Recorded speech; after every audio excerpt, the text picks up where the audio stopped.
Welcome back to Chess Dog. Today we have a game between the two players that may be playing the best chess in the world right now. Elite players, Magnus Carlsen, of course, the current world champion, and his opponent is Wesley So. This is the Meltwater Champions final.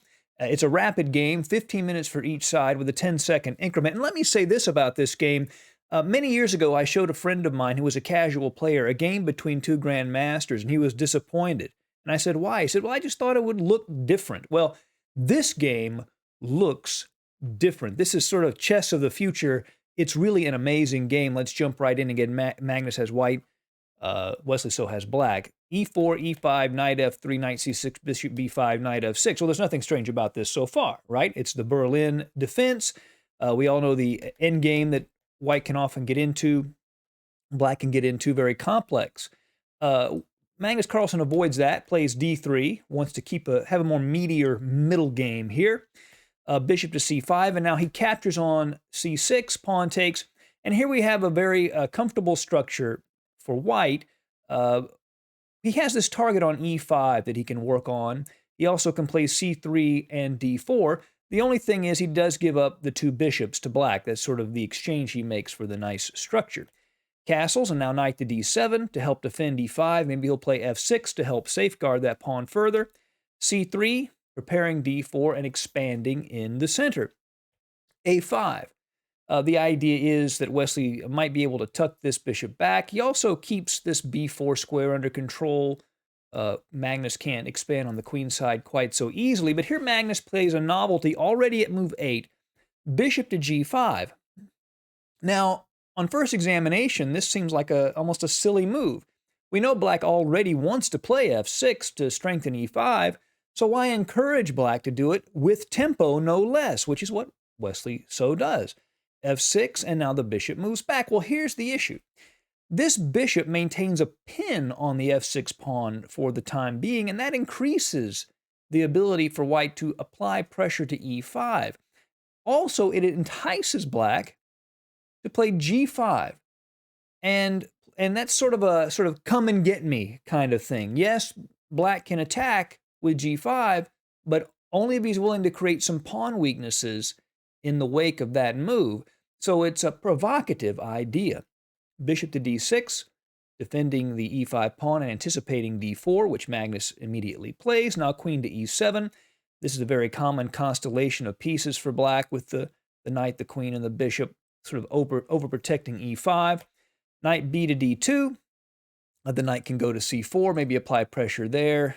You can even go to E3 later. And now Wesley So has a couple of options. He can castle. He can play queen F7. But he plays the most aggressive option, G5. He goes for it. He takes the bait, so to speak, and attacks on the king side, kicks the bishop out. The bishop goes to G3, and now H5. So Wesley So is already threatening to win the bishop with H4, trapping it.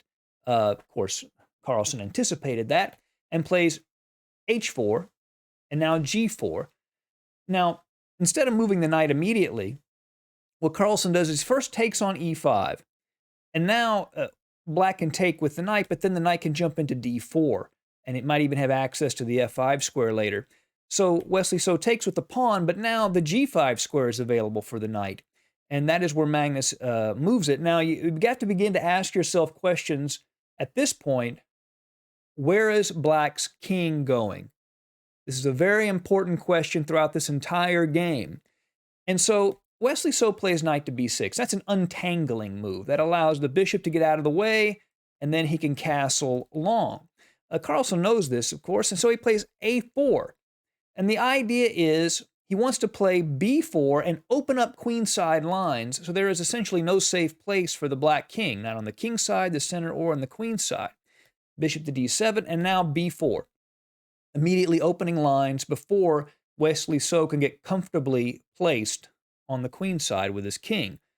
C5, he'd love to lock it up. I mean, something like B5 would, it'd almost be a blunder in a way, because then Wesley So would just castle on the queen side. His king would be safe, and he would be in good shape.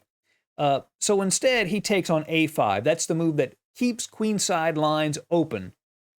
The rook takes, and now queen to B3. This controls key lines. It hits f7. The b7 pawn is under pressure. If the knight moves, it can be captured. Perhaps f3 was also another strong idea, immediately opening lines on the king side.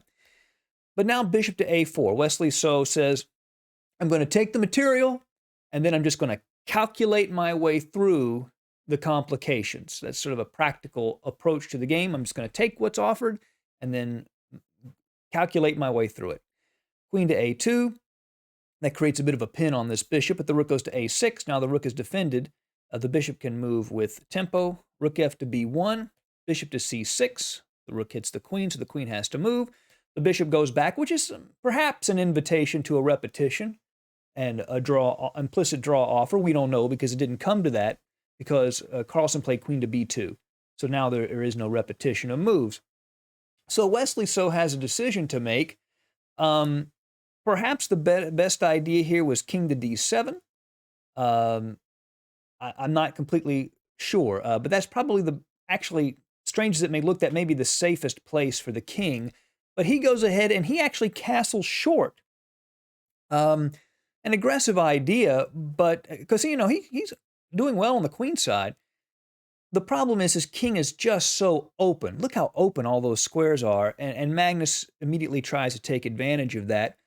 He plays knight to c4, putting pressure on this b6 knight. It looks like he's just giving up a piece.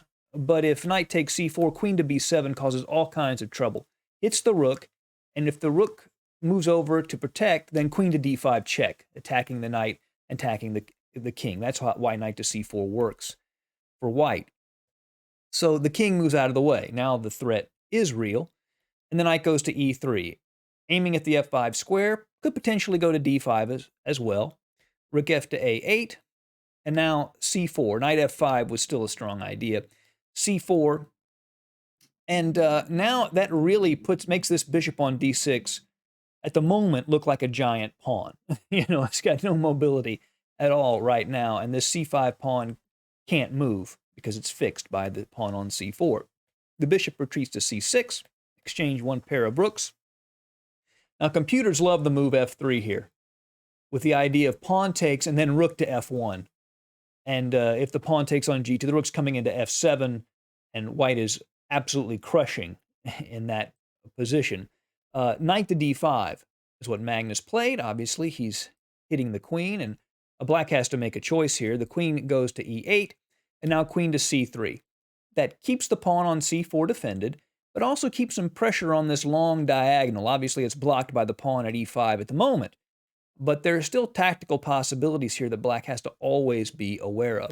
The knight moves to d7 to keep the pawn on e5 defended, and now f3.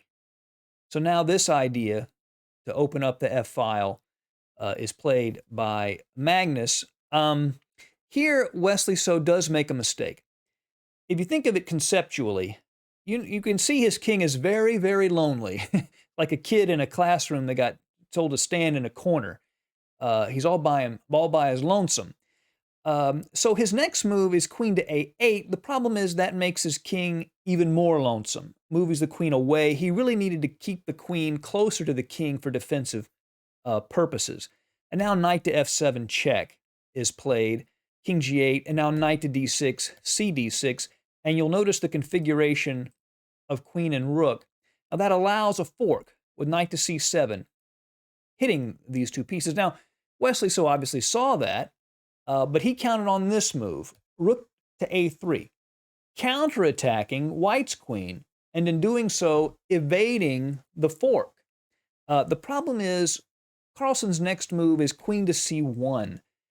And now Wesley has to do something about his queen on a8, and Magnus is threatening to come into g5 with check, and that king is a queen versus a king all by itself, and that's a real problem. The best attempt here for Wesley So is queen to d8, perhaps to keep that g5 square under control. The problem is he would lose the exchange, rook for knight, and white is still winning in this position.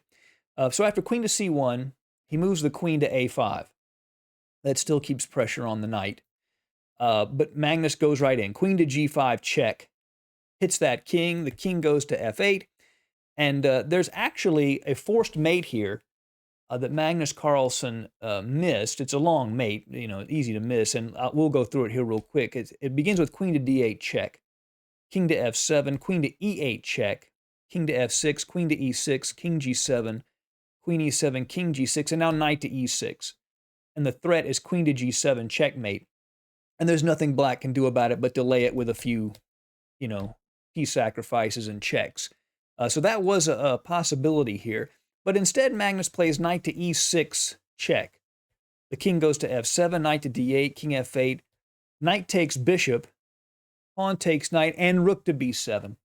And in this position, Wesley so resigned. You can see if the knight moves, it's just an easy mate on d8 or queen g7, queen e7, and there's just no way to defend back here. This queen controls the d8 square, so this queen can't return to defend. Let's look exactly at the mating line, the maximum length. The rook to a1 check, king h2, obviously just giving up pieces. Rook takes knight, fg2 check, and then you just have to give up the queen. Then you just make a couple of more moves, and that would be the game. So very double-edged, very risky, sharp, aggressive chess from two very elite players. If you would like to support the channel, by the way, you can do so by clicking the thanks button down below. Now, even after this great game, there is still some great chess you're missing out on. To fix that problem, believe it or not, the key game you're going to want to watch is this one right here. So be sure to watch that next to see some really mind-blowing chess.